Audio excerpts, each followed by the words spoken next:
everywhere for social media. Yeah. Walking Dead. Damn. It's not going to be a one-word. Walking Dead. It's a little bit of both because Walking Dead, it became bigger than what it was supposed to be. Okay, so they didn't know that it was going to be this phenomenon.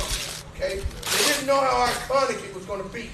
So once it kind of got really big, the culture started changing things. Well, Walking Dead started doing things that was going on with queer, with all this stuff, right? They started making a character. Listen, legit answer. To those Let's go. Let's go. As the Wild American Let's go. Let me do Wild American answer. Senator So Wild. what happened was, you start saying, hey, we need two guys to be in a relationship. We need two girls. And the world start getting their hands on Wild America. So when you lose the people that says, hey man, we didn't start watching this shit, we leaving, but then you start opening it up to like, queer and having a deaf character and having all these different characters. So you gain some respect. At the same time, you lost respect. You get what I'm saying? So they can't win either way because it's kind of like when you watch a show, they're like, how come we don't have any black characters? Like, there's no black characters. Like, some shows are like that. You create a black character. People like, oh man, I ain't watching this shit because I used to watch it when it was all white. But now, put some black people like, oh, we can, you're now including us in it. You know what I'm saying? So that's what they did. It lost, but it gained because sometimes, like, concerts are different performing arts. What did Beyonce do or Drake do? Some of them started making LGBT. What's up, Sanaya? You know what I'm saying? So now where you lost some people, but now you got the whole gay community. Thank you for joining. Thank you for joining. You know what I'm saying? Right. Walking Dead made that choice instead of standing on their own and saying, that's all right, what happened.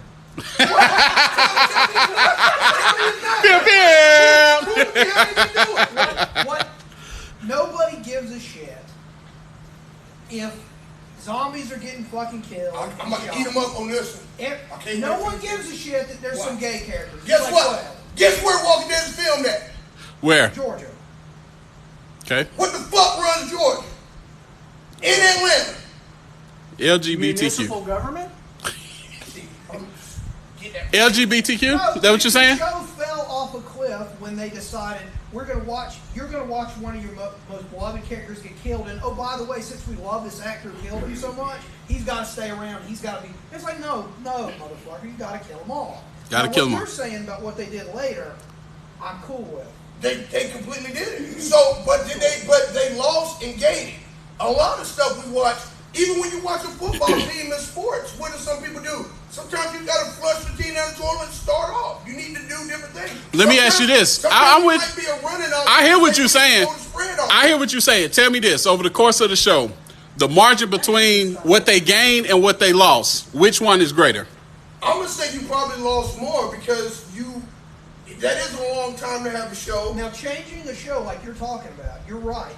But that's what happens to a product, not to art. Yeah, you have and the fucking Breaking Bad never changed. Okay, but we gotta have more characters. All right, they didn't do that shit because they had a story to tell. I'm gonna put you in a situation. R.I.P. Mark Margolis, by the way. What is my new standard with football teams, Pierre? It goes perfectly with this whole shit. The cheerleaders. What is my new standard? The cheerleaders. What is about cheerleaders? Bud Light. How bad are they? No. No? Remember my new standard. I thought it was how bad the cheerleaders were. It has to be if you got an all-female cheerleading team. Okay. They thicker than a stick. Lula, what's up? No, the world went through this new shit now. Thank you for joining. The Dallas Cowgirls was the Dallas fucking Cowgirls cheerleading fucking team, right? They're known for being the Laker girls are the fucking Laker girls, okay? You can't call the Dallas Cowgirls if you're making them, multi-gender, okay? Not knocking that, but that's where some decided were.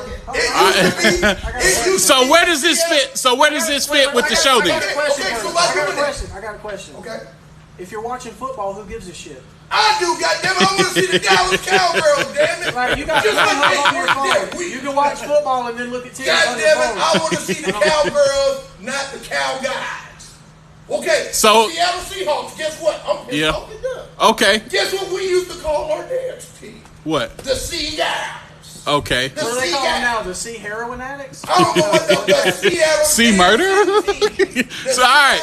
So relate that to the show for me. Relate that to the show for me. Okay, so are they when things like that happen, when things like that happen, when things go through a change, a cultural change, when you allow society to change something, to say, like, going here, we're no longer gonna be doing this, or if you got a school that you used to that changed a rule or something that was about that school that always was, we're gonna change the school name of the Washington football team.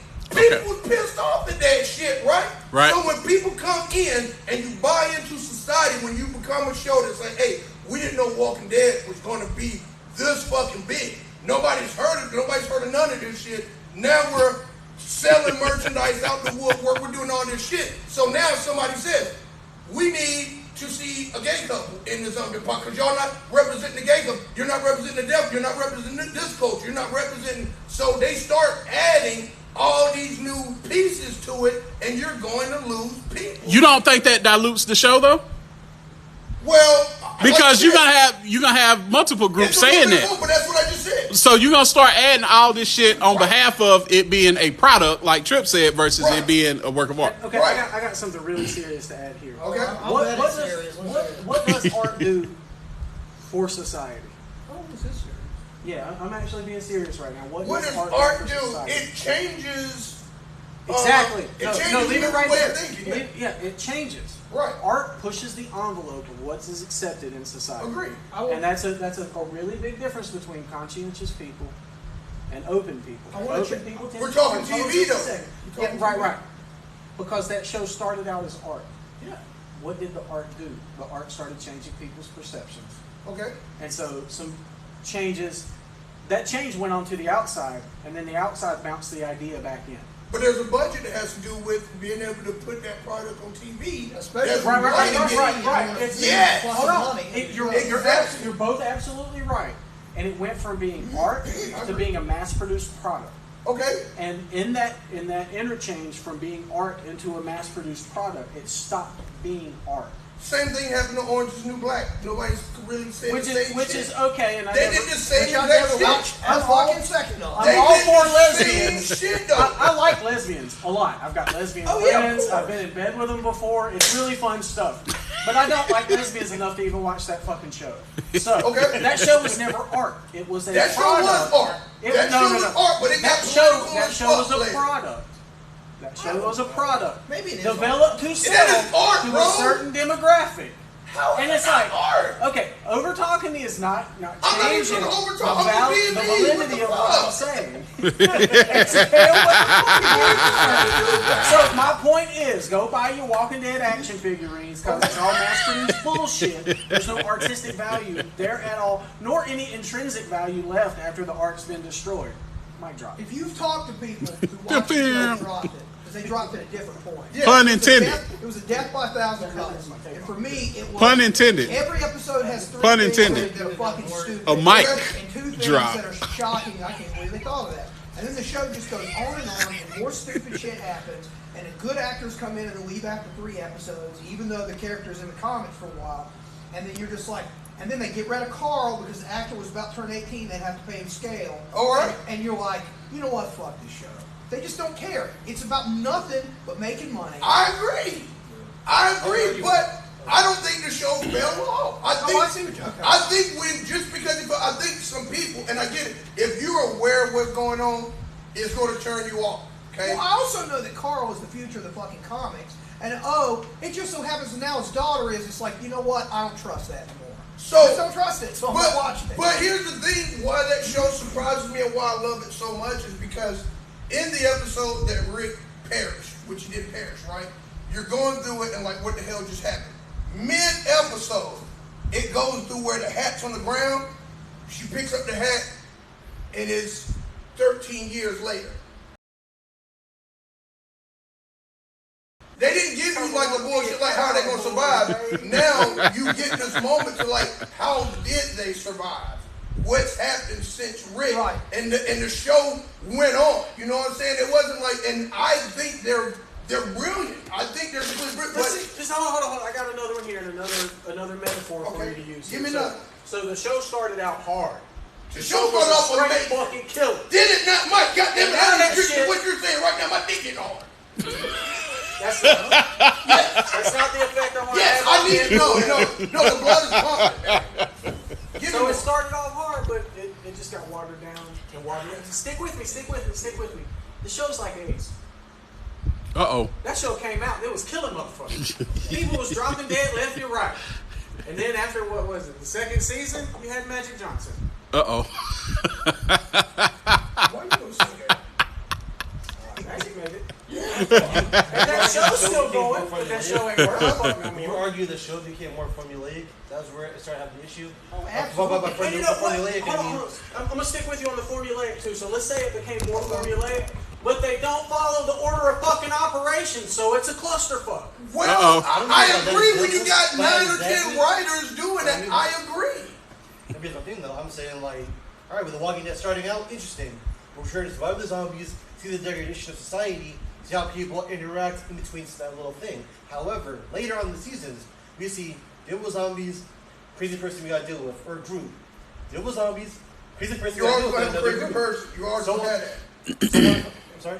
You're always gonna have that as long as. Yeah, but what in what order though? In what order? Like it was always neatly wrapped by the end of the season. Then we meet someone new or whatever. That's always counteracting what our main crew wants to do. And I'm like, they kept on doing that over and over again. Really. So my question is, how would you end?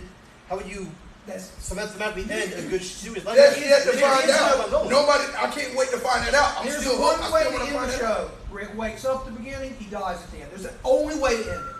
That's Come on. We haven't seen Rick in a couple years. We about to get Rick back, and it's gonna blow. It's gonna be amazing when Rick. Just watch how many people when Rick comes back to the fucking Walking Dead, and we ain't seen him since God knows how many seasons. When Rick comes back on this Rick. No, yeah, wait a minute. Buenos noches. Buenos noches. Mike comes back to the I think that's good evening. It's kind of like a show like you get him back. It's so many shows. Okay. Thank you, Juana. Thank you. As much as Carolina Panthers suck, right? De nada. No, not de nada. Damn it. Mucho Mucho gracias. He played that There we go. game, Muchos gracias. That was like, Cam Newton is coming back. Thank you so much. You can take a show. You can take a show that used to be one thing and turn it into another. A good example of this is Homeland. Okay. Homeland. Good fucking show. It's great. It essentially ends. A major pillar of the show ends after the second season, and you're like, "What the fuck is this show?" Yep. But they keep it interesting and they keep it running. The difference is that show was never a product. Right. It was never a product. Yeah. It wasn't trying to sell anything. Right. Yeah. You can make a show that is a product. Buenos tardes. And be like, well, no one cares about this anymore, and be like, I'm going to change it and make it something. Buenos tardes. You can do that. Okay. And that's fine. I'm just done because I've already spent so much time on it. And I will disagree. I don't think the show ever got worse. I think it was always the same uneven show. It was always the same uneven show. Even at the beginning, shit didn't make any sense. And stuff would happen that didn't make sense. Even the pilot. Like, why'd the horse lay down like that? Oh, my God. Muchos gracias, mi amor. Because it costs money to have a horse kicking zombies. Okay. Like, all right. So, I'm going to hit you up. What was your favorite, if you had to say, your most memorable moment in The Walking Dead? It's probably the episode where Morgan came back. That was a good episode. Morgan came back was a good one. Yeah, that's probably my favorite. Morgan getting ready. You know how many, when I first started doing poetry, and I started doing poetry and discussion, and I was doing my first couple shows, it may have been right before I met this guy, but I would always ask a serious question to every audience I had, and it came from Morgan. And it really, I knew Walking Dead was on the line of something great when he was getting ready to shoot his wife, and Morgan had that rifle on her, and he had the picture of who she was, you know, but he seen his wife walking as a zombie, and he wanted to shoot, but he couldn't do it. And I said, put a guy in that situation, like, you know what I'm saying, like, you know, that right there was, I said, wow, this shit is something serious. But then I used to ask every woman in the crowd this. I said, women, if you had to pick between your husband and your baby, because you had the other guy, the mayor, remember his daughter was that, and he kept keeping his daughter alive, and you ask women, they'd be like, you had to pick between your husband and your baby. Both of them is zombies. Who got to go? And women be like, I got to keep my baby. But men gonna be like, I gotta kill my kid. I can't kill my wife, right? Because you men are thinking, hey, we can have another. I can't find another soulmate. But a wife is saying, a woman is saying, I created this. I can off you. These are great themes, and they're worth exploring. The problem is the show it wasn't interested in exploring those kind of things all the time. It just was like it was too much of it. I think if the show, and I didn't read the comic, but I think if the show wasn't so slavishly devoted to the comic, then it could have gone in. It could have went. Yeah, there you go. Going, we're like, well, in the comic, Glenn is this. Like, oh, he didn't die. Oh, you just thought he died because he was hiding under the dumpster, whatever the fuck that was. Man, that was hardcore. The horse in the dumpster and all that shit. And then a bunch of people quit watching then because they're like, stop jerking me around.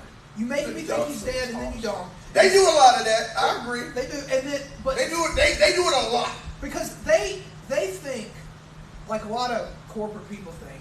You're not going to watch this show if you've read the comics because you know what's going to happen, so we have to throw in stuff. But they never would deviate too much from No, they deviate a lot from the comic. If you go based off of the comic, Rick has one eye in the comic. Motherfucker's got one arm, one leg, everything. And Michonne is gang raped like 19 times. So you know what Tell actually me one, B. You know what actually No, happened. you're not. You know exactly No, what happened. They were like, okay, Rick's got to be here because they didn't expect that actor to leave. There is no Daryl.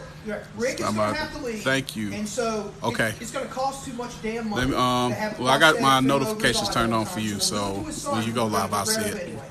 And I will be back to show the love. How many shows get ideas and deviate So, from? That's like what did you say? What did you say? That's Gotham comics. Like Damn it, I gotta find it. Buenos tardes, mi amor. The problem I'm gonna learn this shit. I promise. The show was it was weird. It was like it was too predictable at the same time. I agree. It was sometimes not predictable. Yeah. And that final episode that I saw, I was like, so you got the fucking tiger dying and some stupid. You and this tiger, you ain't never let that tiger down, bro. If they never let Sheep die, you might have still been on the team, but you and that fucking tiger down. No, and then Carl getting killed was like, that's the future of the show. They don't know what the fuck they're doing. But look at what he died for. Do you see how important him dying? Like you didn't go past that part, but him dying of what he symbolized was like both for Negan and his dad. It was a message for both of them. Like the shit that they doing, it ain't going. You know what I'm saying? Like, and all I can think is behind the scenes, the guys are going, well, we're not doing too well for female demographic. Maybe if we make his daughter the character, and it's like, and think about how many years it'll be till we have to pay her scale. Right. The cheap ass company doesn't want to spend any money on the biggest show on cable. Yeah. Unfucking believable. I just got tired of it. I agree. About the writer's strike going on right now in Hollywood? Yeah. You hear about the writer's strike going on in Hollywood? Yeah. Writers are all getting paid under. I think one dude, I watched the Bakage, and he was like, the owner of Disney or whatever, prefers to pay his voice actors in like Disney coupons or whatever. Like, man, hell no. Disney up in Florida. The one guy wrote an episode for She-Hulk or whatever with that was Daredevils in it, and the writer of that episode only made like $400 in residuals. Well, in fairness, no one should have been paid anything for She-Hulk. Agreed. I'm fine with Didn't it. bother with it. I have very much a fuck Hollywood. I love